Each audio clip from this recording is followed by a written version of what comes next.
You're listening to Nothing's Off the Table, the podcast where no subject is too taboo to discuss. Now, please welcome your hosts, Andy Barker and Drew Del Pree. Welcome back, everybody, to another episode of Nothing's Off the Table, another Friday night. You can tell you're getting old when you look forward to your Friday nights of doing podcasting. You know what I mean? Little Lou, what's up, buddy? Andy, how's it going? I'm happy to make two shows in a row. Yeah, that is something. You know what? Has your pay been docked yet? No. Oh, okay, we'll have to get with HR and figure out what's going on with that because we can't be having that mess. As my father would say, you can't squeeze water out of a stone. You know. My father used to tell me, "Well, the world needs ditch diggers too." So, heard that one a lot. Ladies and gentlemen, our guest for you tonight is best-selling author Paul Hollis. Paul, welcome to the show, sir. Thank you, Andy and Lou. I'm happy to be here, and thanks for inviting me. Absolutely.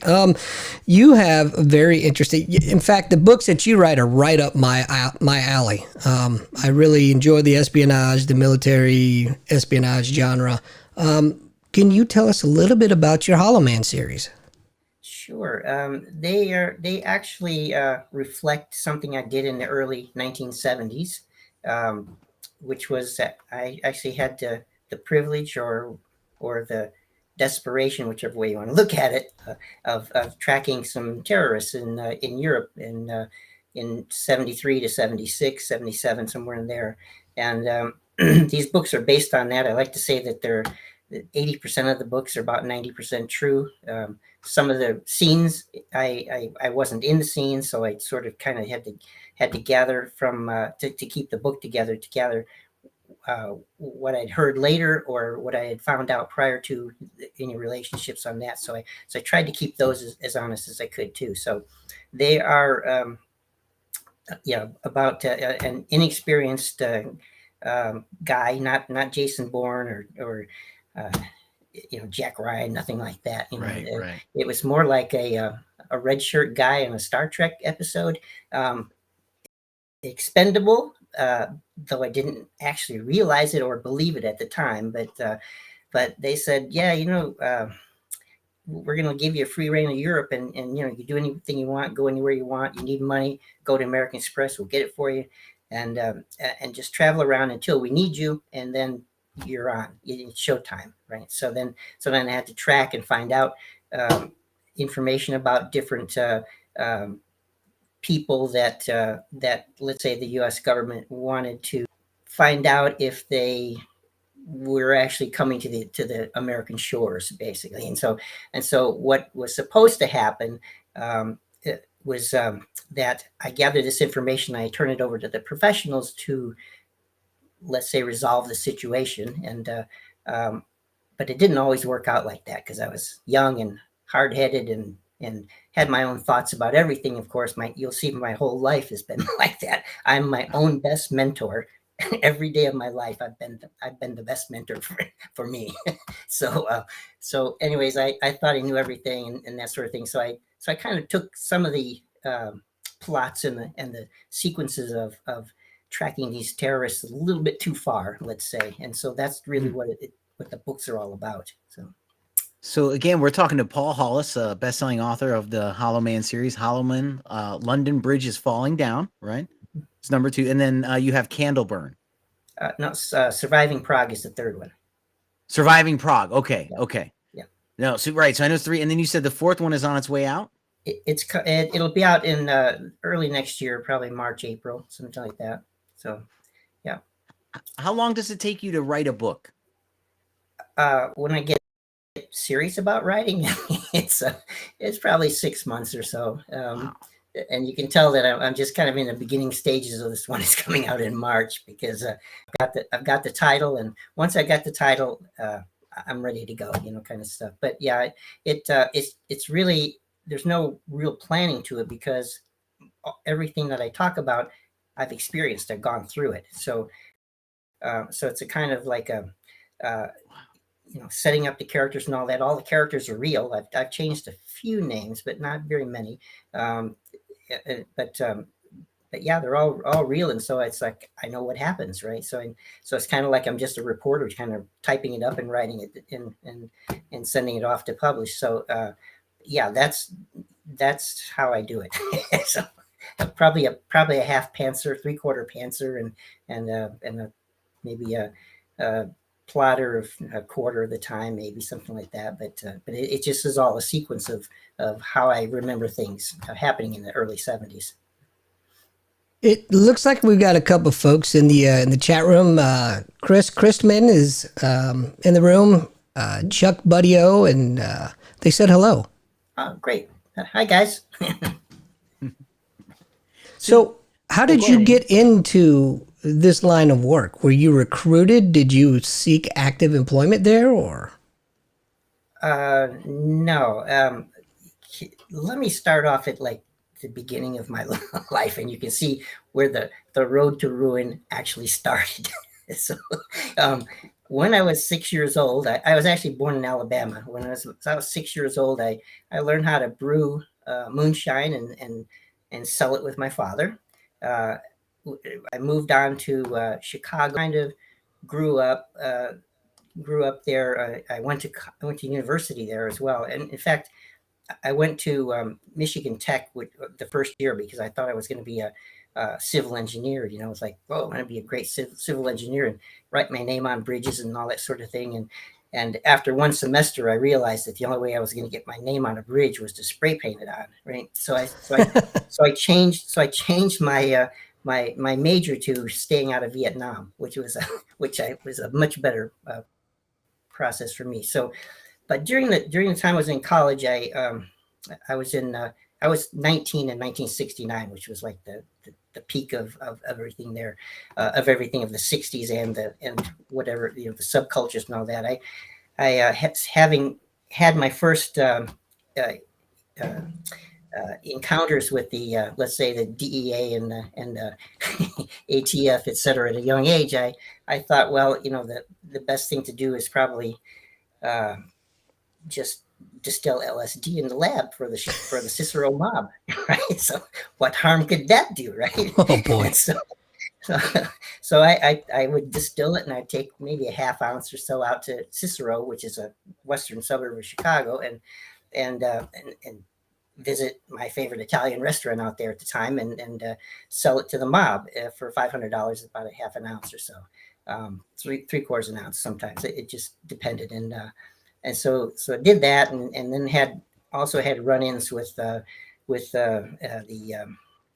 let's say demonstrations of the Democratic Convention in Chicago in '68, and with all the hippies and everybody from Rubin and knew all those guys, Rubin and I don't, you know, Hayden and the whole like of them, you know, so Hoffman, etc. So, but I really did come of age when about 2 years after '67, you know, with the Summer of Love, I thought, you know, maybe I just in '69 the summer, I thought, oh, maybe I just kind of go out to San Francisco and see for myself. It's been 2 years, maybe they got the wrinkles ironed out of everything, and it'd be a pretty cool place. So that summer, I hung out in the Haight, yeah, so that's probably, yeah, it was '69, yeah, early. So I was 19, and I ran into some people like you know, and um, Dre Slick, you know, and Janis Joplin. They all hung out there, and they played at there was a place there, you know. So I hung with the summer with them, and I thought, okay, this is pretty cool, and that was my first insight into real rock and roll, into the real. Hanging out with Janis Joplin, sharing ham sandwiches, huh? I did drink a lot of Southern Comfort with her. I do remember that. Did you ever partake in what you were making? No, never had an interest in it. Yeah, Smart businessman. Never got a taste for alcohol or drugs. Maybe those were the two instances that turned me off of them. But yeah. I saw a guy when I was 6 years old. I saw a guy. My dad used to run the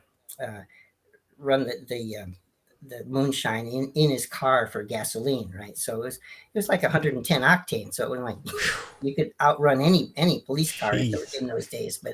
But even if they stopped him, they'd have nothing. You'd see nothing but mason jars lined up in the trunk. And so what my job was to get under the car with the mason jar of choice of whichever one the guy bought, whether it's a quart or a gallon or whatever. Get under the car, and there was this little shuttlecock my dad put in, and you could just twist it, and then the stuff would run out into this thing, and I'd wrap it up and hand it up to him, and the one guy just took the cap off and drunk it right down like this and fell over backwards, and he was out for 2 weeks. I guarantee. Oh my God! Out for 2 weeks. But the next time I saw him, I remember he says, "You got any of that stuff again?" I gotta have that same. I gotta have the same batch. It was like, what? So anyway, but anyway, so we got that, and then I thought. I graduated finally, and it was staying out of Vietnam. And by that time, the lottery. I don't know if you guys remember the ping pong ball lottery. That was kind of winding down, and so I was kind of home free on that. And my dad said, "Hey, I can get you into Quantico if you want to be an FBI agent." And because he worked for the railroad, he was all interstate kind of stuff, and he worked with the feds a lot. And I said, I spent trying not to carry a gun, and it'd be kind of an irony for me to carry a gun for the rest of my life, kind of thing. So I joined the Peace Corps because it was about a year after I graduated, because I started looking at my life and I said, gee, this working for a living isn't working really well for me. So I need to do something else. So I got to the Peace Corps, and they sent me down to a place called Paintsville, Kentucky, which I think is probably close to the Cumberland Gap, and it kind of overlooks the lost world of West Virginia and that area kind of thing. And after about 3 weeks, I discovered they weren't really kidding about this training stuff. So I jumped at the first opportunity I could to see Africa. And I thought, well, seeing lions and tigers might be a better alternative than actually the dinosaurs that I hear roam around West Virginia, right? So, so I took this thing, and I ended up in a place called Tanzania, which was a really new country at that time in East Africa. And I got there at rainy season, and so not a week into that, I was up to my knees in mud and some kind of animal dung, and digging ditches, digging actually latrines for the villagers, kind of stuff. And not that they would ever gonna use them or anything, but that's what we thought they were gonna do, Yeah. So they need a hole in the ground, like we needed a hole in our head. So I'm there, and I'm doing this away, and it's raining like cats and dogs, and I'm thinking, oh, man, am I crying, or is it just raining harder now? And in comes this guy in this kind of cream colored suit with a little umbrella, and not a speck of anything on him, no wet or anything. He says, "Hey, what you doing there?" Yeah. I said, basically, what do you think I'm doing? He says, I'd like a better job. I said, what do you have in mind? And anything is like better than this, right? He says, well, look, I got this position open that I'll let you run around Europe anywhere you want to go, other than Iron Curtain countries, of course. Run around anywhere you want, but when I need you, when I call you, you got to be somewhere else, right? And do this, follow these people, collect information from libraries, from news articles, from looking at the microfiche and all that stuff, because there's no computers. Guess what? No cell phones back then. Right. So I thought, okay, that sounds pretty good. Geez, it's like, hey, I could see Europe on somebody else's dime. And so he said, well, first we got to give you some survival training with one of our buddies that actually teaches the SEAL teams how to survive during their training. It's a Marine Corps guy. I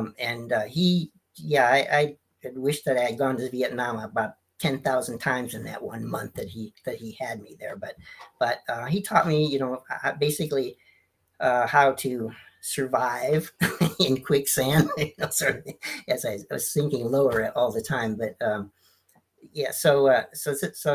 did that, and they sent me for a joke with the Italian Special Forces for 2 weeks in the mountains of southern mountains of Switzerland, northern mountains of Italy, there somewhere, and for survival training. And I remember eating, let's say, tarantulas over an open fire. And I do not remember ever seeing tarantula on a menu in France. I can tell you that. So anyways, I'm not sure what that was all about, but that was a part of it. And so then they let me go and started the book series, basically, because I've had some pretty wild experiences there.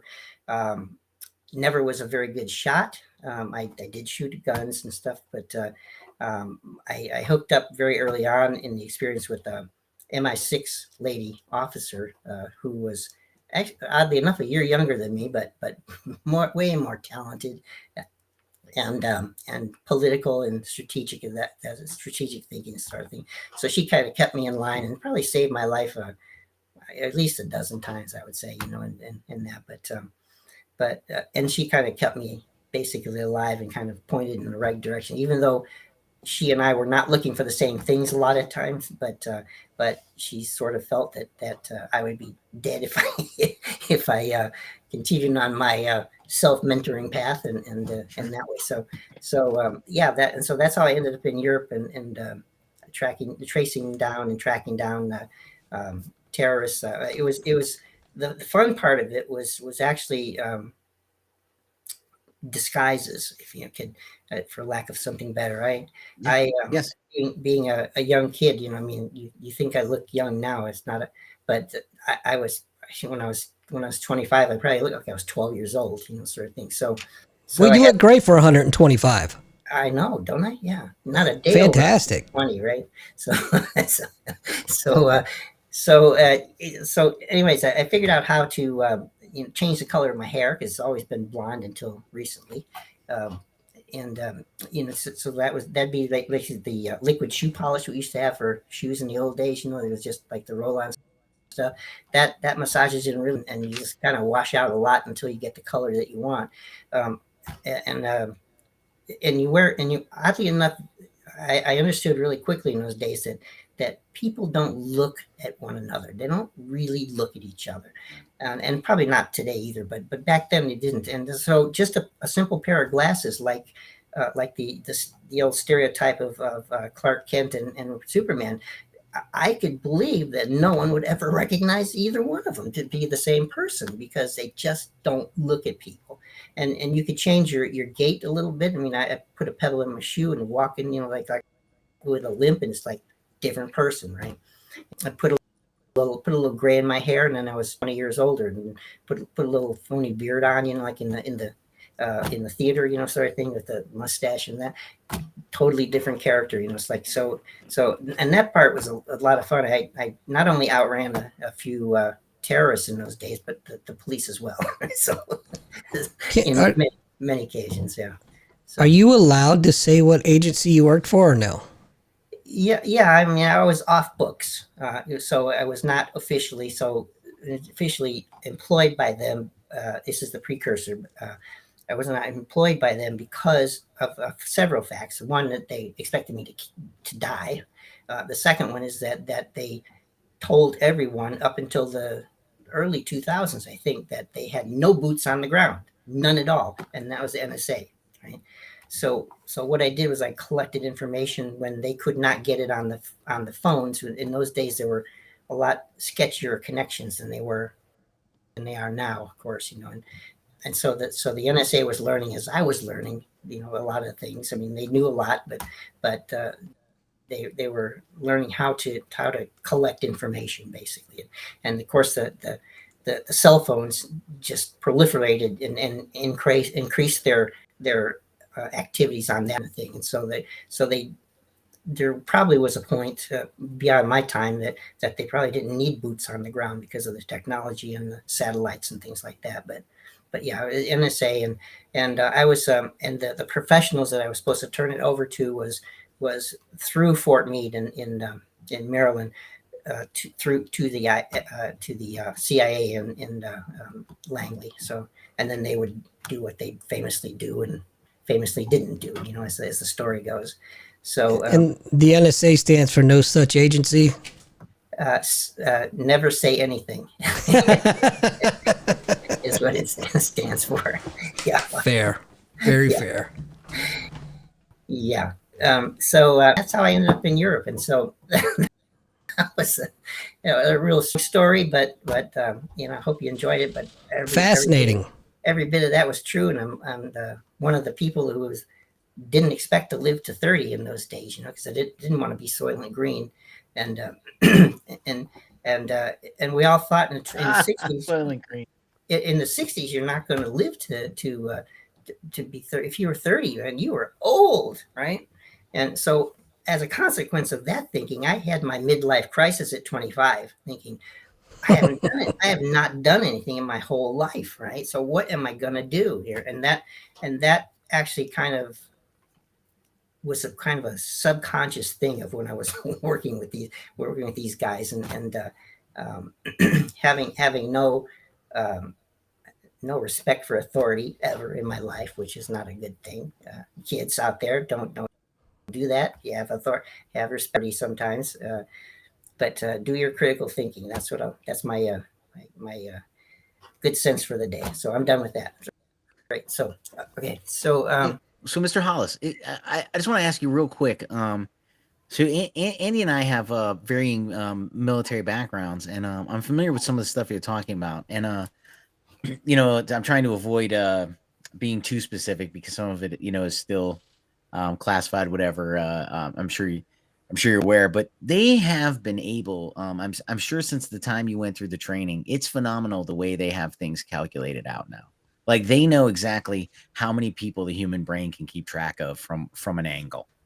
Like in front of you, we know how many people you can track. If you're trying to watch behind you without actually looking, they know how many people you can track. Like they know these things have been tested. And so the training is so refined. I was when I did some of that training, and I always say, when I during my time in special operations, I was a C teamer, right? They weren't calling me to get Bin Laden. They weren't. They'd have been like, "Who's there?" No. They can pull security, not those guys, right? But the training you receive, I think, is so calculated. People don't understand. Like they've put money and science into this. But the question I wanted to get to, really was, when you're watching period pieces like from the 70s, like movies and things, do you ever come across something where you're like, oh, they don't know how close they are, but you don't say anything, but you're like, oh, wow. Yeah. And in fact, starting off the first book, there's actually Franco was still alive. Francisco Franco was still alive, 74, 70, 73, 74. But he knew he was dying. Basically, he was like 80 or whatever, and he actually hired not hired, but he gave the leadership as a prime minister, because Franco was ruling illegally anyways, because there was still a king and queen of Spain that had just left the country. They didn't quit. They just said, well, we'll stay over here in France until our guys sorted out, sort of in the Spanish Civil War in 36 or so. So he was ruling it until then, and he kind of refused to give the power back to the king, to the king, basically. I think the queen was gone by then. So anyways, he gave the power to this. Okay, you're going to follow you on, and he was one of his confidants through the Civil War and on through the politics of the 50s and 60s, etc. His name was Luis Carlos Blanco, and he was actually blown up over a 5-story church building from a car. Right, so car driving down the road. Guys dug out underneath the street from a basement apartment and filled it with dynamite. Blew this guy over the stairs. I was right around the corner from that, and there was a movie. There was a movie from the only thing that saved my life was the concrete facing of the building that was around there. But that car went way over a 5-story church into the courtyard, and I was right there with it. And what and people always ask me, why didn't the car just kind of explode? Well, because it was a Dodge Dart of all things, right? It's like, why would a prime minister have a Dodge Dart? Well, the reason that he had the Dodge Dart was twofold. That he had the streets in those days in the old cities of Europe were very narrow, because they were made for coaches and horses and things like that. So it gave him better mobility around the streets and stuff. And the second thing was that he had this generally 2,000-pound car was about 8,000 pounds because of the extra armor that he had on it. So it was so well encased that it just threw the whole thing over the church into the next courtyard. And actually you can look that up, and that's definitely an event there. But I was right around the corner, actually trying to stop him from going down that street at the time. So. And that opens welcome to the Hollow Man, sort of thing. So but yeah, I was in a lot of situations like that where people don't know, and life is really a tenuous kind of a thing in the end. It's like we don't know how lucky we are to be 3 seconds, like change our mind about something, and it only takes 3 seconds, and you don't get hit by the car that day or something, right? So it really teaches you to live every day the best way you can live, right? And whatever makes you happy, right? Or whatever makes you sad. So a lot of people are like pessimists, and it's like everything's a bad thing. So, but that's their thing, right? So I let them do it. I don't argue. So, but anyway, so that started off. But I had many interactions with people that might have been famous if we hadn't stopped them.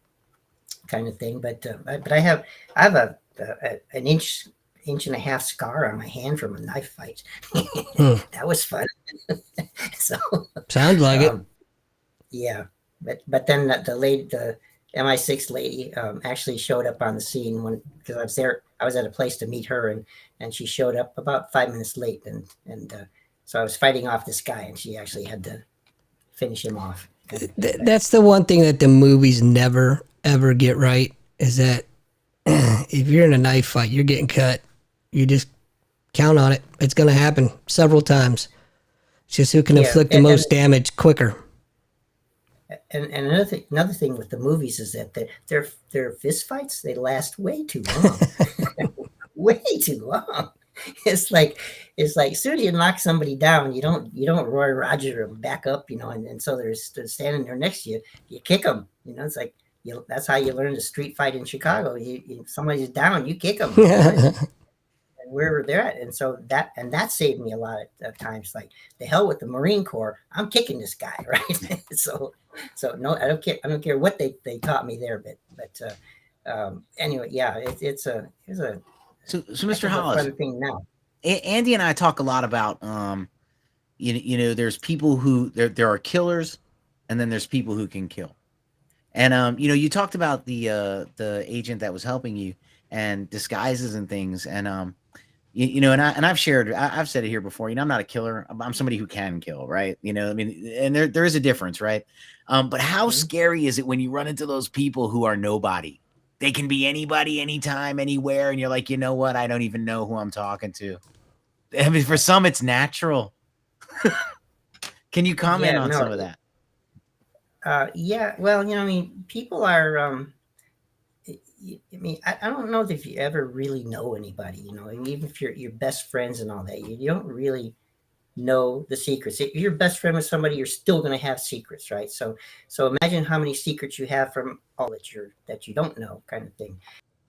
And if you get paranoid about it, sometimes paranoid people are following them, but mostly you talk yourself into being paranoid, like, oh my God, everybody in the world is a bad guy, and when they're not, I've lived in Europe probably 10 years basically, and I've worked in probably 55, 60 countries, and all the people kind of seem to be like us. Oddly enough, they speak a different language, and the cultures are a little bit different, but their wants and needs and beliefs are pretty much all the same, you know. And so it comes down to like who starts the wars. You know, it's not the little guys. It's just the people who are looking for profit. It's all about greed, right? It's like you're looking for some kind of profit, whether it is resources or natural resources. You know, oil. The oil is typical kind of thing, and or poppy fields or whatever, right? So, Right. but people are But I think what I'm alluding to is your experience with people who could become anyone at any time. Like if you ask, if you had them, hey, I need you to play this role, and they just naturally, or hey, I need you to play this role, and they go right from one role to the opposite role, and you never really know. Gee, who is this person? They can play a character and sell it. Yeah.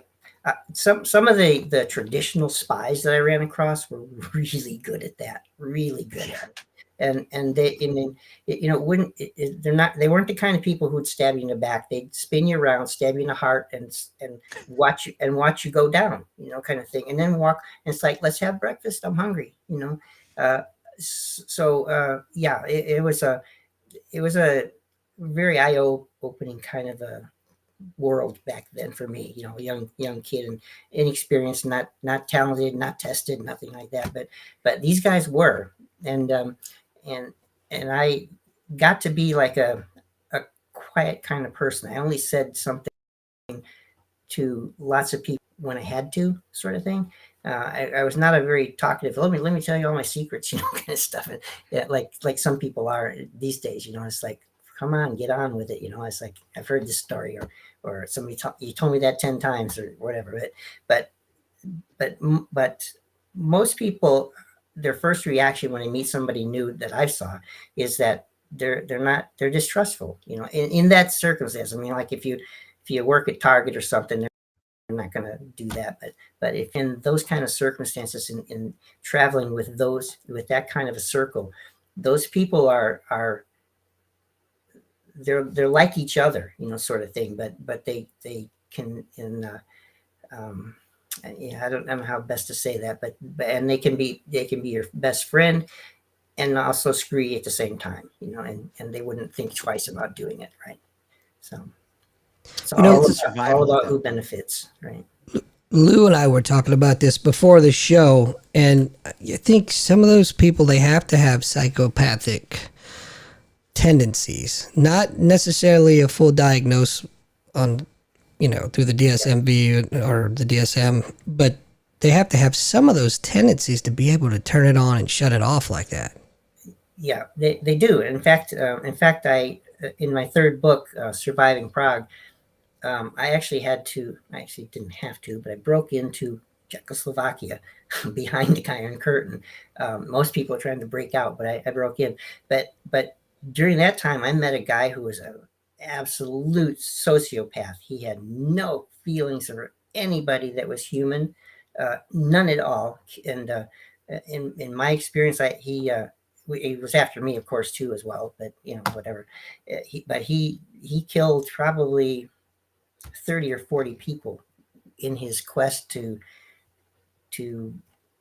work for the Russian government and that sort of thing. But yeah, complete no conscious, no thought of anything else but, I need oh, I like that ring he's got on, so I'm going to get it, sort of thing. And he had this history of actually killing women, and because he saw himself as a ladies' man, but when I saw him, he was a really creepy kind of a guy. But yeah, so anyway, but yeah, he was a major player in the third book, but very, very much a sociopath, that he could do anything and be anyone that he wanted to be, and do what was necessary to solve problems or solve his whims, sort of thing, basically. Yeah, he had no qualms about that. So tell us more about your main character. Main character, his name is Doc. And the reason for that I didn't name him me, because it is 90% me, this character. I gave him my nickname I had from high school. It was it's actually I worked in a mortuary for a few weeks, and I was cleaning out. I was sweeping up the the floor, where all the bodies were laying around with the sheets on it, and they were waiting for embalming process and all that stuff. And it's like, what the hell do I care? I'm a big shot anyway, right? So I'm sweeping the floor, and his body sat up on one of these tables with a creaking noise, like this, right? And so I said, the only thing standing between me and that door is this guy here. So I used this broom as a jousting pole and bam, knocked his body off the table, ran up the stairs and through the lobby and out the front door. And I was 2 blocks away before the owner caught me. And they were twin brothers, two guys. One of them was playing the joke, and the other one kind of tracked me down, and he says, "Oh, that's my brother Bob." He's like, "Come on back. We promise not to play another trick on you." And so I said, "No, I quit." I said, that's good enough for me. I quit. And the guy says, "Come on." He's like, "I owe you money anyway. Just come back." I said, "No, keep the money." And he looks at me and he says, "Can I have my broom back?" So I still had the broom. So the next day, of course, it's all around the school, and so forever after I was known as Doc there. So, but so I used that name and just moved it forward into real life there. So, but yeah. Well, that's a funny thing about mortuaries. People are just dying to get in. Absolutely, yeah, absolutely. Hey. I remember doing mortuary training in the Navy, and they taught us because insurance purposes when there's deaths. I worked in medical, and you have to be able to make sure it's prepared correctly in the contracts and things. And anyway, but I just remember going in there, and he's like, "Listen, if you're in a mortuary and it stinks, it's a bad one. Get out." I was like, "Really?" It's like they're not supposed to stink. I was like, "All right." Yeah, there's no smell like a dead body. I can tell you that. Yeah. Or a burning one. Not to get on bad roads, but yeah, indeed. I remember doing oh gosh, let me see. How long do non-disclosures go? Anyway, I was doing live tissue training, and they're like, "Doc," and I round the corner and the live tissue's on fire, and I'm like, and I just stop. And he's like, "Put him out!" And I was like, "Oh yeah." I was like, "Oh yeah," but I just never expected that type of realism. Yeah. And Yeah. Another thing they don't show in the movies, right? So put him out. Chris wants to know how you got the name Paul. How did I get the name Paul? That's what. Tell us how you got the name Paul. That's what Chris asked. Oh, my mother.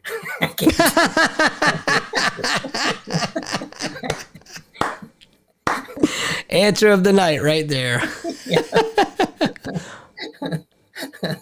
Sorry, Chris. I'm not sure which name you mean.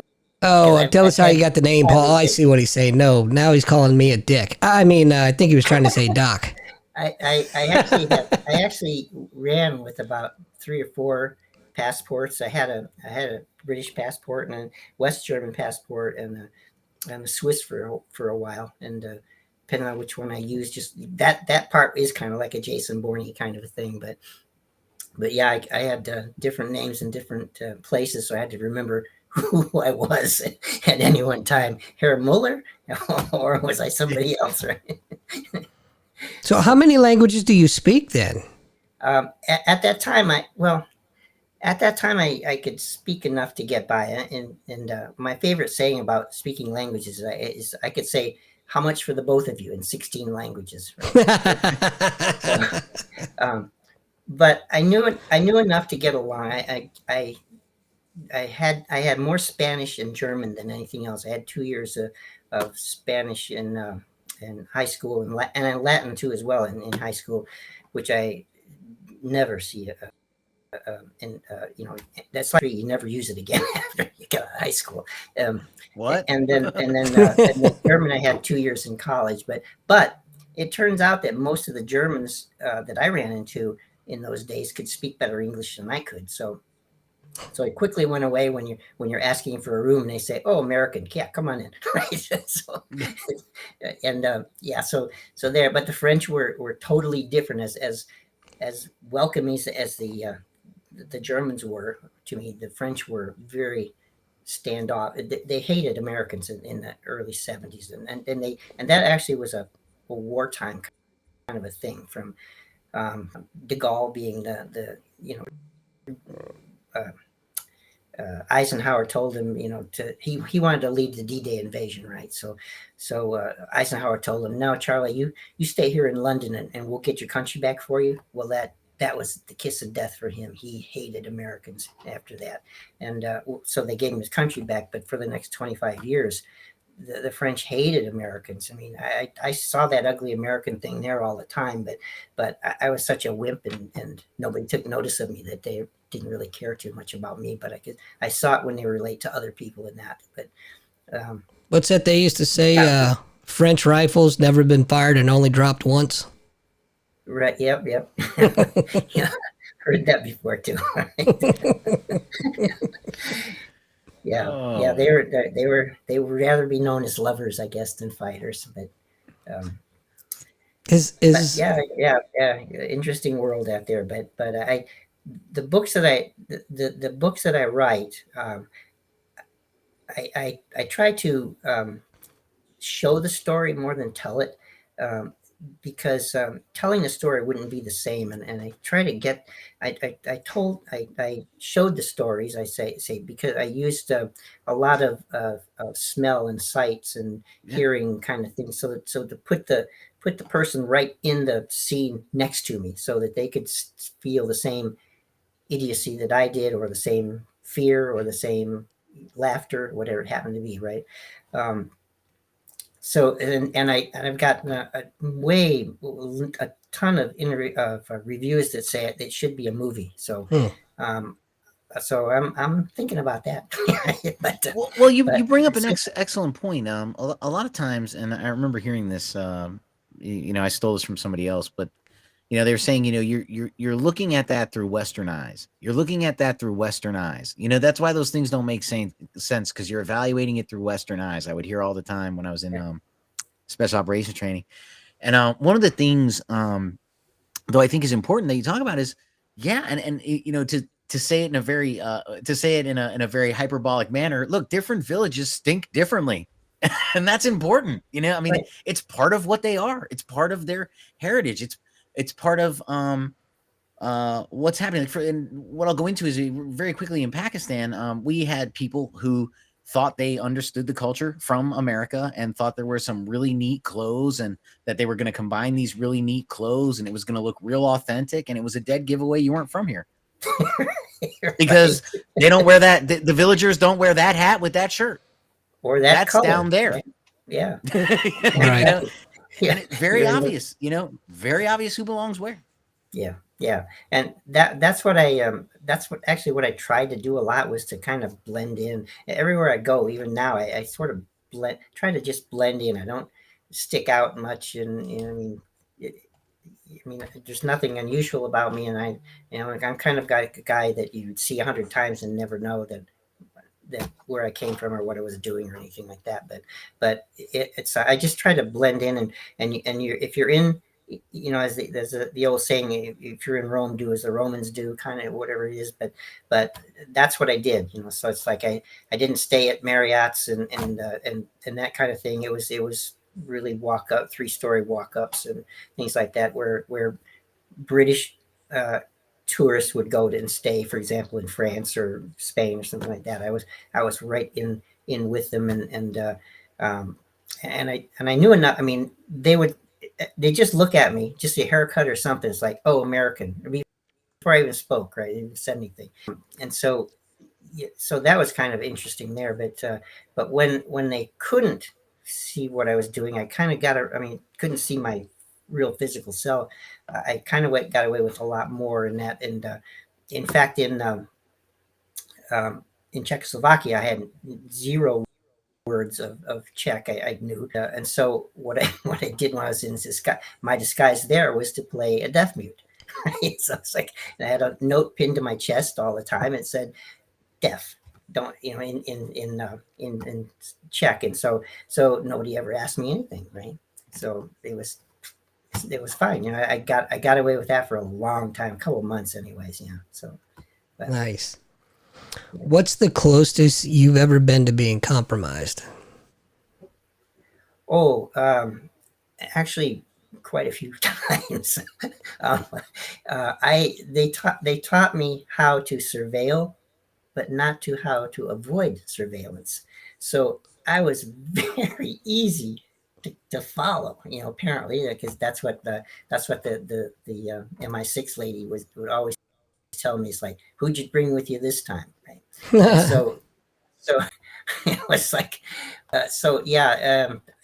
So I was compromised like from day one on most assignments I was at, but I would be compromised as me and not as the disguised person. So I had to.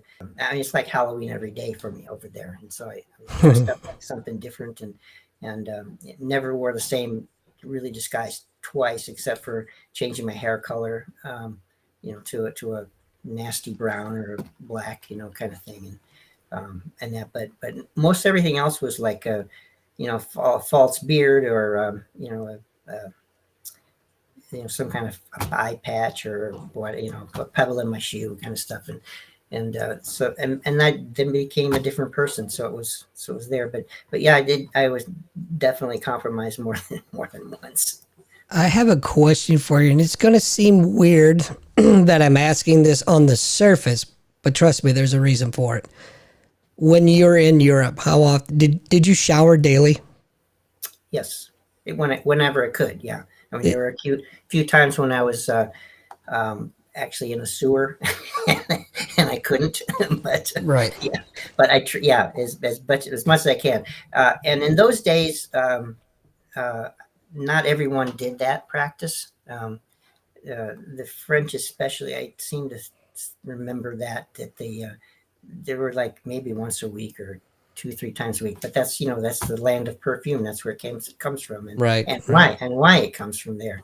But the Germans were pretty fastidious. I think the Brits were too, taking showers and all that. But yeah, I tried to all the time. I mean, there were a few times when I kind of slept in a truck or something like that where I didn't. But I laugh, and I asked that our listeners are probably laughing about that, saying what a dumb question, but that's probably how you got spotted a mile away being American before you even opened your mouth, because the culture is like you discussed, the Spaniards and a lot of the Central European countries, they don't have the same hygiene habits that we have. So you're walking in smelling of fresh soap and deodorant like, oh, American. Right. Yeah. Well, and you could, I could tell even back then the haircuts were different, right? The men's haircuts were different, and not that I really ever had a stylish hair or anything, but they could just tell that it was not it was just an American kind of a haircut. But my hair in those days were long, as you could imagine. I was being a hippie and stuff, and so I had to put it up under hats and different things like that to change that appearance, but and cut it a few times as well. But myself cutting it is a whole different thing than a barber cutting it. I just wish I had hair. That's a whole different story. I got nothing, I've been living with this for a while now. There was a question in the room that wants to know when the 4th book is coming out. Probably around March or April of next year. Very cool. Very cool. Yeah. So I'm excited to lay down this evening after we're done and actually do some reading. Good, thank you. Yeah, be sure to let me know what you think, and because I'm always interested in what people think and know, and how they perceive the book, to be, whether it's realistic or not realistic, and that sort of thing. I was kind of sharing this or waiting to share this till the end, or closer to the end. I wrote a book myself, same genre, but Lou was going to read it, but he doesn't read. So, it's not true. And he doesn't. Well, it is true. You don't read, you listen to audiobooks. It's true. That is true. and my book is not on audiobook, but it was fun to write. It's definitely in the military espionage genre, but I self-published it on Amazon, but I didn't do any marketing. It wasn't for me. It wasn't about that. It was just kind of cathartic and therapeutic to write and put that story out.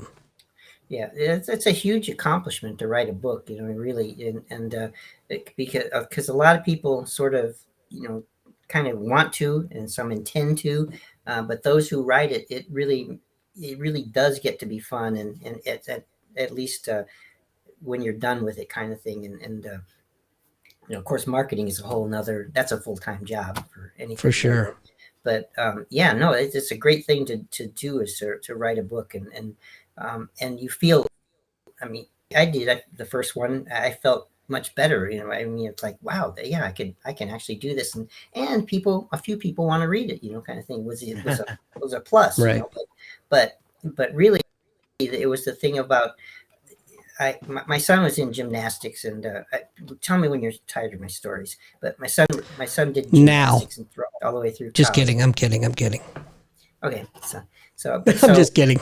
He had 4 hours of training every night of the week, and then 4 hours on Saturday, kind of stuff to in his competition day, and so. You get tired of that after a few years, so the parents, we just went over to the local pub while the kids are all doing the gymnastics, and you shoot the breeze, and I told a couple of stories and stuff, and it's like, no way, not you, and they said, yeah, this really happened. So my doctor friend, one of my doctor friends, she said, you should write a book. I said, I don't know about that, and she says, well, you're retired. What else you got to do? Right?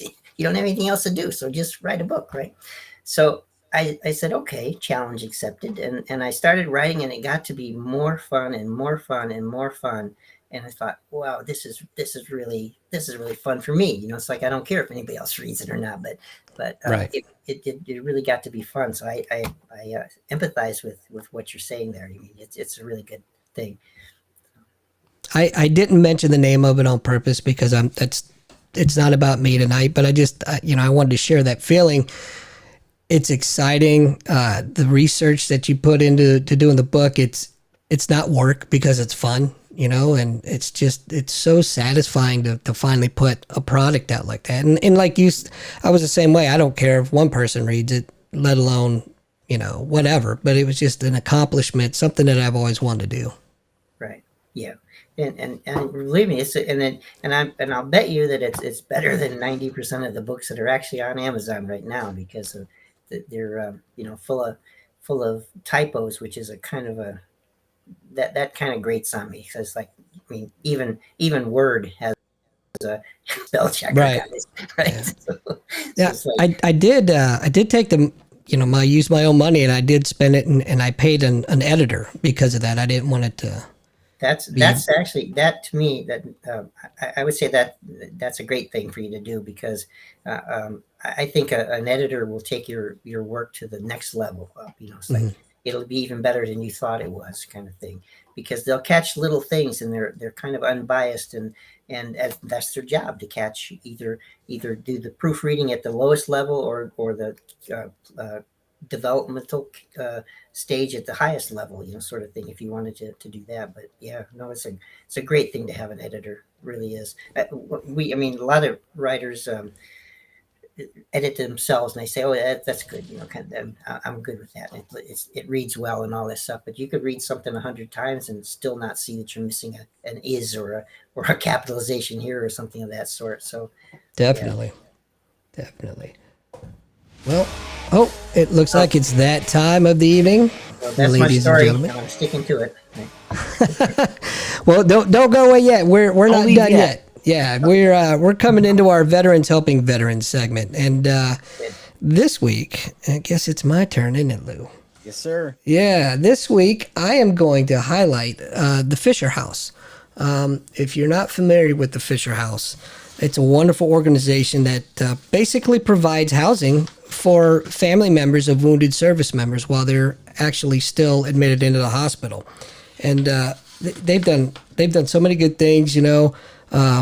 Daily they house and they take care of 1,300 families. They've served more than 455,000 families since their inception, and number of lodging days offered over 12 million.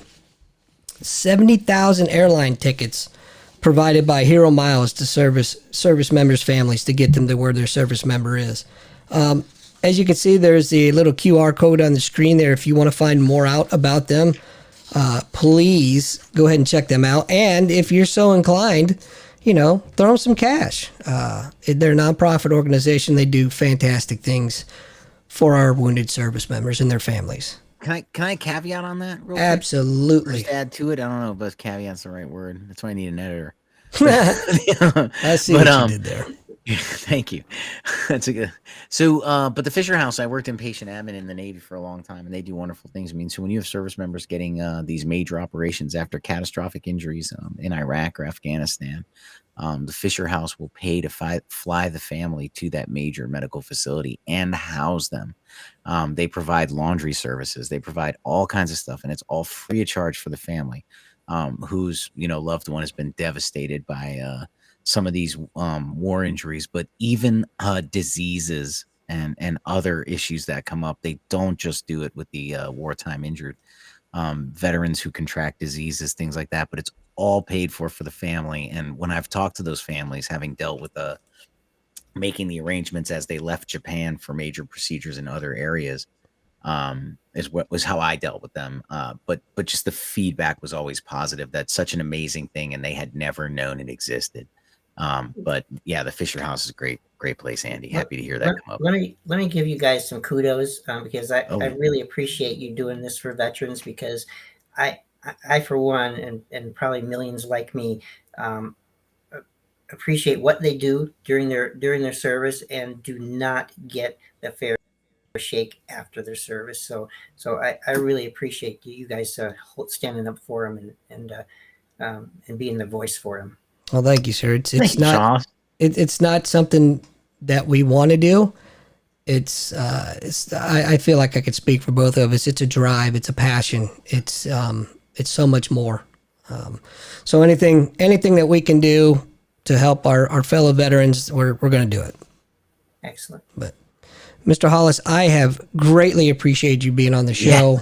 Yeah. So much fun. I hope we didn't bore you. No. I hope I didn't bore you guys with all my stories. No. Fascinating. I got 1,000 more for you. Well, we might have to get you back on the show. Hey, stick around, sir. I'm going to bring us out, and then we'll talk in the green room, if you will. Like we're a real show or something. Don't eat all the snacks. Thanks, guys, for having me. Oh, our pleasure. Thank you for joining us. And ladies and gentlemen, thank you as well for tuning in. Thanks for the comments in the room. And we'll see you guys next week.